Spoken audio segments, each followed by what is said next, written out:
Good morning बंधुरा प्रिय पढ़ना चैनेले सबाइके स्वागत जानिए शुरू करछि नतून एकटा भिडियो। आशा करछि तोमरा सबाई खूब भालो आछो और आमराओ सबाई भीषण भालो आछि। सकाल থেকেই ভাবছি এই ব্লগ স্টার্ট করব কিন্তু স্টার্ট করার সময় আর পাচ্ছিলাম না, তাই এখন থেকেই স্টার্ট করলাম। এখন প্রায় বাজে 11টা থেকে 11:30। হ্যাঁ, আর সকালের অনেক কাজই ছিল, ব্যস্ত ছিলাম, সেজন্য ব্লগটা স্টার্ট করতে পারিনি। আর রান্নাও অনেকটা এগিয়ে গেছে। আর এদিকে আজকে আমি কি কি রান্না করেছি তোমাদের সঙ্গে সবটাই দেখিয়ে দিচ্ছি। দেখো, শীতের যে ছোট ছোট আলুগুলো হয় না, সেই আলুগুলো চাকা চাকা করে পেঁয়াজ কলি দিয়ে ভাজা, আর হয়েছে তেলাপিয়া মাছের ঝাল, আর এখানে হয়েছে লাউয়ের ঘন্ট চিংড়ি দিয়ে। আর এই যে উপরের মাছটা রেখেছি ওটাও তেলাপিয়া মাছ। মাছটা হচ্ছে ধনেপাতা ছাড়া আর কি, মায়ের ধনেপাতা শাক পাক খাওয়া বারণ। আর এখানে দেখো লাউয়ের খোসাটাকে সেদ্ধ করে রেখে দিয়েছি, ওটা ভাজা ভাজা হবে। আর মুসুর ডাল সেদ্ধ করে রেখেছি, ওটা টমেটো দিয়ে টক টক করে ডাল হবে আর কি। তো এই ছিল আজকের লাঞ্চ মেনু।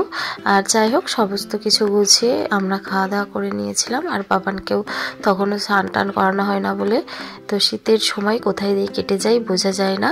তো বাবানকে স্নান টান করিয়ে খাইয়ে দাইয়ে শুয়ে পড়েছিলাম। একেবারে চলে আসলাম বিকালে। তো জামা কাপড়গুলো তুলে নিচ্ছি, আর কণিকা দিয়েও চলে এসেছে। আর পাপাকে দেখো, ও হচ্ছে নিয়ে এসেছে আর কি উঠোনে, আর পাপা আর ওরা খেলছে। তো আমি ভাবছি কি আজকে না একটু বাগানের দিকে যাব, কারণ বাগানে অনেকটাই মানে অনেক কিছুই সবজি হয়ে আছে আর কি। আর আজকে ভাবছি একটু ব্রোকলি রান্না করব, তাই আমি যখন করব তখনই তুলবো ভেবেছিলাম। তো আজকে সন্ধ্যাবেলা ভাবছি একটু ব্রোকলি করব, তার জন্য একটা ছুরি নিয়ে বেরিয়ে পড়েছি। আর সামনেই দেখতে পাচ্ছি এই পুঁই গাছটাই না অনেকগুলো মিছরি ধরেছে, আর এই মিছরিগুলোও তুলে নেব। তো আগে আমি ব্রোকলিটা কেটে নিয়ে চলে আসি, তারপরে মিছরিগুলো তুলে নেব। তো এতক্ষণ পর্যন্ত যারা যারা আমার ভ্লগটি দেখছো তাদের কাছে একটাই রিকোয়েস্ট, আমার ভ্লগের যদি কোনো অংশ তোমাদের ভালো লেগে থাকে তাহলে প্লিজ আমার চ্যানেলটি সাবস্ক্রাইব করে আমার পাশে থেকো। আর যারা অলরেডি আমায় সাবস্ক্রাইব করে আমার পাশে বন্ধু হিসেবে রয়ে গেছো, তো তাদেরকে আমার তরফ থেকে অনেক ধন্যবাদ, অনেক ভালোবাসা।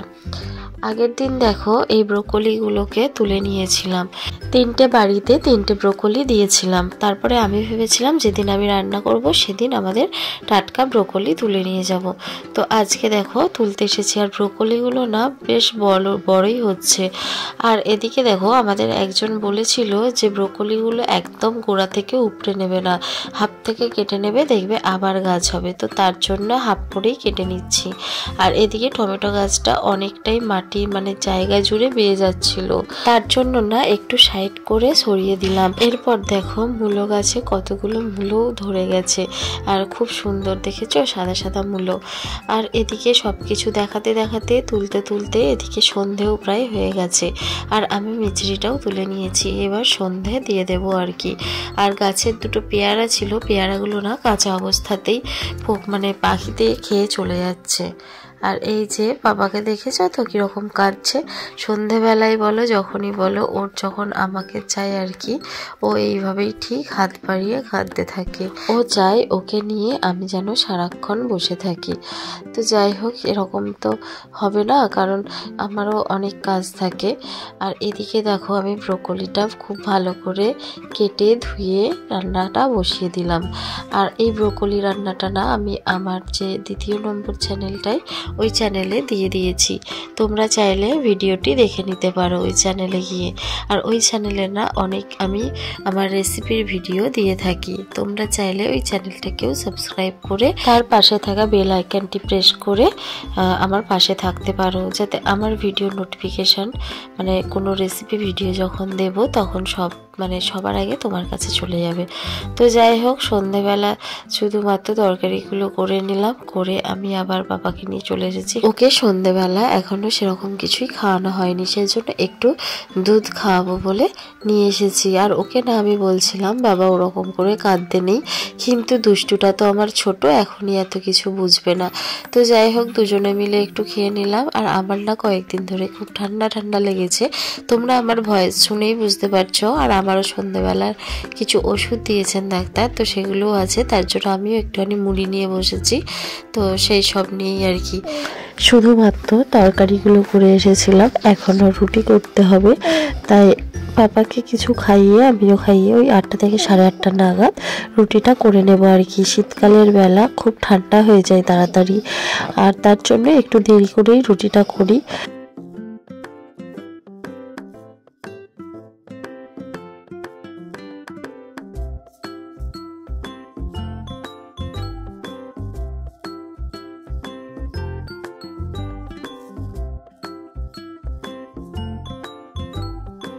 তো যাই হোক, আজকের ভিডিও আমি এখানেই শেষ করব, আর বেশি বাড়ালাম না। ভিডিও কেমন লাগলো অবশ্যই কমেন্ট করে জানাবে, আর যদি ভালো লাগে প্লিজ বন্ধু হয়ে আমার পাশে থেকে যেও, এইটুকুই চাওয়া, আর কিছু না। তো আজকের মতো টাটা, দেখা হচ্ছে পরের কোনো ভিডিও নিয়ে।